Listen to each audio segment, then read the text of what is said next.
Hello नमस्ते, welcome to etc online. आज के वीडियो में हम लोग देखने वाले हैं अभी जो आरबीएससी का पेपर हुआ था क्लास 10th का, उसमें ग्रामर के सारे क्वेश्चंस देख लेते हैं, उनके आंसर का एक्सप्लेनेशन भी देखते हैं।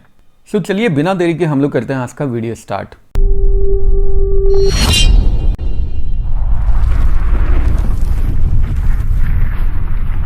सबसे पहला क्वेश्चन हमारे पास टेंस का है, जिसमें हमें करना है choose the correct form of the verb, यानी वर्ब की करेक्ट फॉर्म हमें चूज करनी है जो भी ऑप्शन दिए हुए हैं वहां से।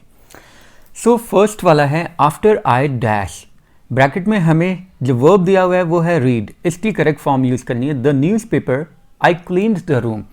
देखिए यहाँ पे दो टेंस यूज हुए हैं और दोनों ही पास्ट में है, तो जो एक्शन पहले होता है वो एक्शन हमेशा पास्ट परफेक्ट आता है और बाद वाला एक्शन हमेशा पास्ट सिंपल में आता है। क्योंकि हमें पास्ट सिंपल यहाँ पे दे रखा है तो मतलब यहाँ पे पास्ट परफेक्ट ही आएगा। तो करेक्ट आंसर इसका बनेगा हैड रेड। सेंटेंस बनेगा after I had read the newspaper I cleaned the room. Next वाला देखते हैं, सेकंड वाला आई डैश, वर्ब हमें यूज करना मीट माई फ्रेंड यस्टरडे, क्योंकि यहाँ पे यस्टरडे यूज हुआ है इसलिए यहाँ पे वर्ब की सेकंड फॉर्म आएगी। आएगा met, I met my friend yesterday. Third में है आई डैश, ब्रैकेट में हमें दिया हुआ है study in this school since last 2 years। देखिए यहाँ पे सिंस यूज किया गया है। जब भी सिंस और फॉर यूज किया जाता है तो वहां पे हमेशा परफेक्ट कॉन्टिन्यूअस आता है, और जब हमें टेंस की कोई इन्फॉर्मेशन नहीं दी होती तो हमेशा हम लोग प्रेजेंट कंसिडर करते हैं। तो यहाँ पे आएगा प्रेजेंट परफेक्ट कॉन्टिन्यूअस। तो मतलब सेंटेंस क्या बनेगा, I have been studying in this school since last 2 years। यहाँ पे आएगा correct option have been studying होगा। अब नेक्स्ट फोर्थ वाले को हम लोग देख लेते हैं। फोर्थ में हमारे पास है आई यूजुअली डैश, यहाँ पे टेक है वर्ब ब्रेकफास्ट एट 8 AM। देखिए यहाँ पे ये वर्ड यूज किया गया है यूजुअली। यूजुअली का मतलब होता है सामान्य तौर पर या फिर जनरली, मतलब ये एक रूटीन की बात करता है, मतलब ये एक रूटीन की बात कर रहा है। और रूटीन की बात जब भी की जाती है तो वो हमेशा और हमेशा प्रेजेंट सिंपल ही होता है। प्रेजेंट सिंपल में हमेशा वर्ब की फर्स्ट फॉर्म आती है। तो यहाँ पे आएगा take, I usually take breakfast at 8 AM। Next में हमें करना है डायरेक्ट को इनडायरेक्ट स्पीच में कन्वर्ट करना है। चलिए देख लेते हैं। यहाँ पे हम लोग वही CPVP वाले फॉर्मेट को यूज करेंगे और सेंटेंस हमारे पास है Naresh said to me I don't believe you. सबसे पहले तो ये जो सेड है इसे हम टोल्ड में कन्वर्ट कर देंगे और ये बन जाएगा नरेश टोल्ड मी, नरेश टोल्ड मी। उसके बाद सबसे पहले हम लोग कंजंक्शन लगाएंगे। कंजंक्शन यहाँ पे आ जाएगा क्योंकि ये अफर्मेटिव सेंटेंस है, दैट आ जाएगा फर्स्ट स्टेप। सेकंड स्टेप में पर्सन को यूज करेंगे। आई फर्स्ट पर्सन है, सब्जेक्ट के अकॉर्डिंग चेंज होगा, सब्जेक्ट है नरेश, तो यहाँ पे उसका प्रोनाउन आ जाएगा और वो हो गया ही। ये हो गया सेकंड स्टेप। थर्ड में हम लोग वर्ब यूज करेंगे। वर्ब यहाँ पे डोंट दे रखा है जो कि हेल्पिंग वर्ब है, और बिलीव मेन वर्ब। जब भी हेल्पिंग वर्ब और मेन वर्ब सेंटेंस में होता है हमेशा हेल्पिंग वर्ब में चेंज किया जाता है। डोंट क्योंकि फर्स्ट फॉर्म है, ये सेकेंड फॉर्म में कन्वर्ट हो जाएगा और ये बन जाएगा डिडंट, और ये हो गया थर्ड स्टेप। उसके बाद में बिलीव एज इट इज आ जाएगा बिलीव, और यू आ गया सेकंड पर्सन। सेकंड पर्सन हमेशा चेंज होता है ऑब्जेक्ट के अकॉर्डिंग। ऑब्जेक्ट क्या है, मी, तो यहाँ पे आ जाएगा मी। ये सेकंड स्टेप है जो 2 बार रिपीट होता है। तो ये बन जाएगा Naresh told me that he didn't believe me. चलिए नेक्स्ट वाला देख लेते हैं। नेक्स्ट में है my friend said to me did you see the snake. देखिए यहाँ पे हमें इंटेरोगेटिव सेंटेंस दिखाई दे रहा है, मतलब क्वेश्चन मार्क दिखाई दे रहा है। सेड टू कन्वर्ट हो जाएगा आस्ट में, ये बन जाएगा माई फ्रेंड। सेड टू को हम लोग चेंज करके कर देंगे asked, my friend asked me. Again steps apply करेंगे। सबसे पहले इन्वर्टेड कॉमा रिमूव करने के लिए कंजंक्शन आएगा और वो बन जाएगा इफ, फर्स्ट स्टेप।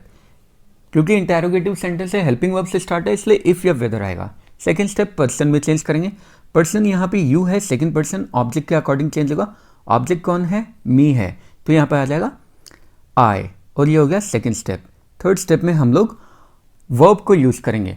अब वर्ब यहाँ पे क्या है, वर्ब यहाँ पे हेल्पिंग वर्ब है डिड और मेन वर्ब है सी। जब भी हेल्पिंग वर्ब मेन वर्ब होता है तो चेंज हमेशा हेल्पिंग वर्ब में होता है, लेकिन इंटेरोगेटिव सेंटेंस जिसमें डू और डज आ जाता है वो हमेशा मेन वर्ब सेकंड फॉर्म को कन्वर्ट करता है, और अगर डिड आ जाता है तो मेन वर्ब हमेशा थर्ड फॉर्म में कन्वर्ट होता है। उससे पहले हमेशा हैड आता है, तो यहाँ पे आएगा had, if I had seen, और ये हो गया थर्ड स्टेप।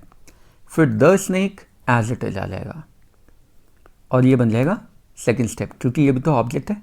से बन जाएगा my friend asked me if I had seen the snake. आगे चलते हैं।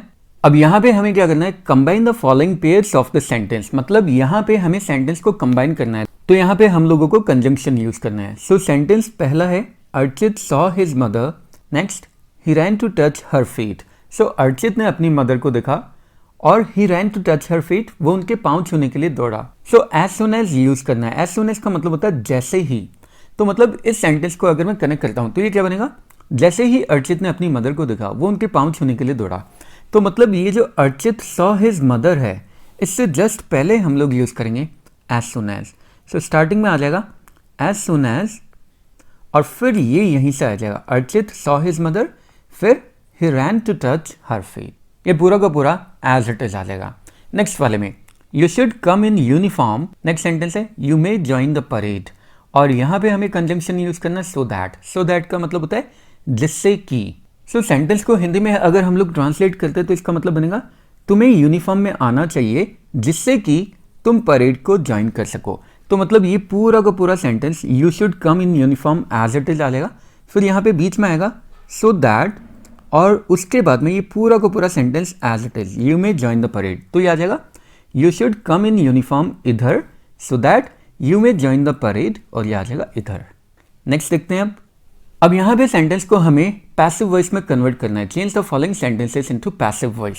सो देखिए सबसे पहले तो हम लोग आइडेंटिफाई कर लेते हैं सब्जेक्ट वर्ब और ऑब्जेक्ट कौन है। द पीपल ये सब्जेक्ट है, कट ये वर्ब है, द ट्रीज ये ऑब्जेक्ट है।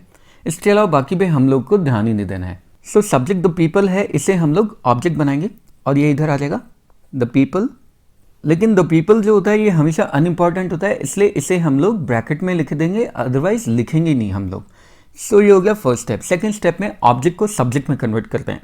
ऑब्जेक्ट है द ट्रीज, इसे सब्जेक्ट में कन्वर्ट कर देंगे तो ये क्या बन जाएगा the trees as it is. ये हो जाएगा सेकंड स्टेप। थर्ड में हम लोग ऑब्जेक्ट से पहले बाय यूज करते हैं, यहाँ पे आ जाएगा बाय, और ये हो जाएगा थर्ड स्टेप।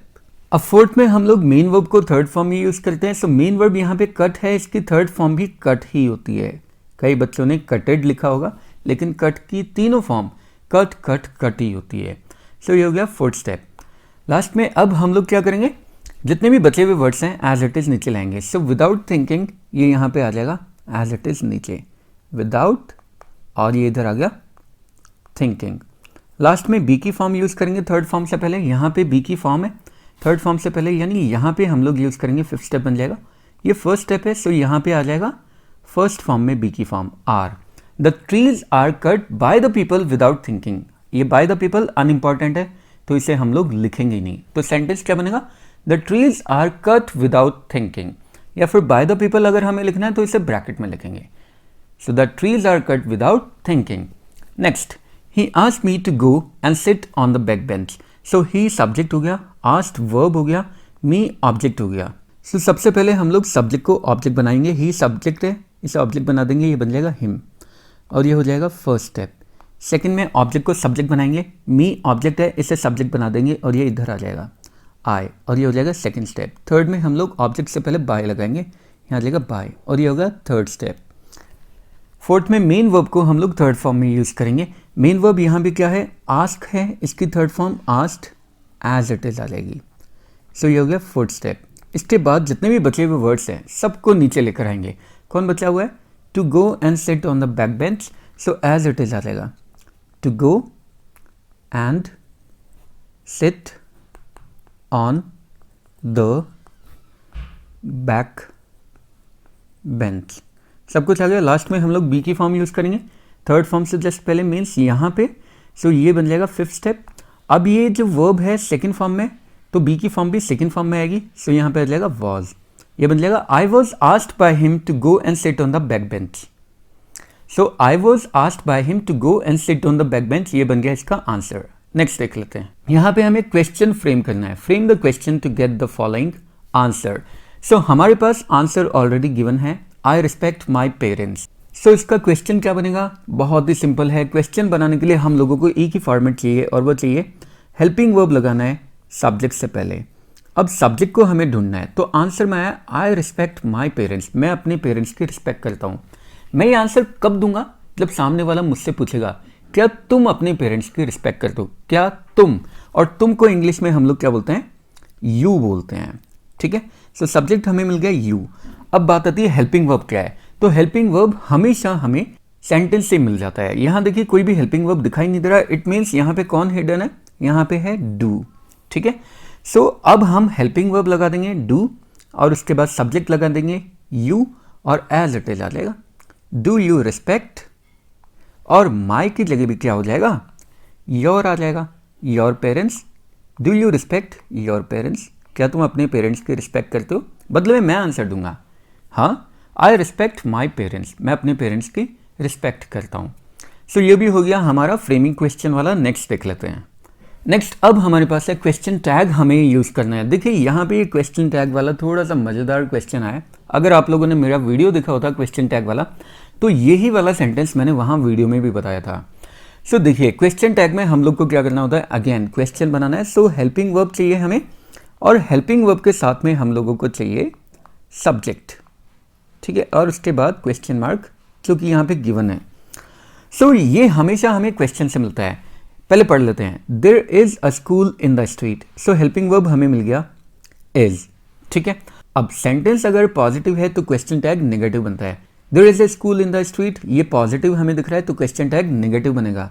सो इसका हेल्पिंग वर्ब हम लोग यहाँ पे ले लेंगे इज और इसके साथ में नॉट लगा देंगे, ये बन जाएगा इजंट।